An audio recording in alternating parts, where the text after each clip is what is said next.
ఏముందని దూతున్నావు అక్కడ?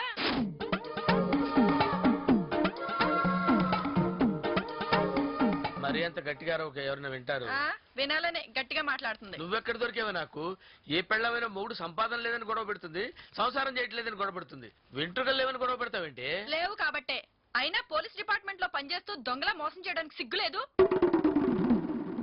ఏంటమ్మా, అయ్యగారు మిమ్మల్ని మోసం చేశారా? ఎట్టాగమ్మా? మా పెళ్లి చూపులకు పోలీస్ డ్రెస్ లో వచ్చాడు. మా వాళ్ళంతా టోపీ తీయమంటే డ్యూటీలో ఉండగా నేను టోపీ తీయనన్నాడు. నేను ఇంకా సాయి కుమార్ లా సిన్సియర్ ఆఫీసర్ అనుకున్నాను. ఏం కాదా? అయ్యగారి హెడ్ మీద ఎయిర్పోర్ట్ ఉందని మీకెప్పుడు తెలిసింది? ఈ డీటెయిల్స్ అన్ని నీకు ఇప్పుడు అవసరం ఏంటే? ఫస్ట్ నైట్ రోజు, ఆ రోజు కూడా తలపాగాతోనే గదిలోకి వచ్చాడు. తలపాగా తీయండి అన్నాను. లైట్స్ ఆఫ్ చేశాక తీస్తా అన్నాడు.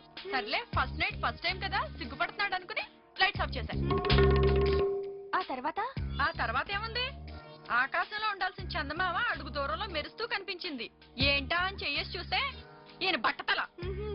ఇదిగో ఇప్పుడు మన లవ్ స్టోరీ అంతా దానికి చెప్పడం అవసరమా? నేనేమన్నా లేని చెప్తున్నానా? ఉన్నదే చెప్పావనుకో. సార్ వచ్చేస్తున్నా సార్. సిఏ గారు సార్. ఏలే సార్, మా ఆవిడ లవ్ స్టోరీ చెప్తుంటే ఇంట్రెస్టింగ్ గా వింటున్నాను సార్. వస్తున్నా సార్. షూస్ ఎక్కడ పెట్టావే? అదేంటమ్మగారండి, ఫోన్ మోక్కుండానే అయ్యగారు ఫోన్ లో మాట్లాడుతూ వెళ్ళిపోతున్నారు. అంతే నా కర్మే, నా తలరాత. ఈ మేటర్ వచ్చినప్పుడు అంతా అలాగే పారిపోతా.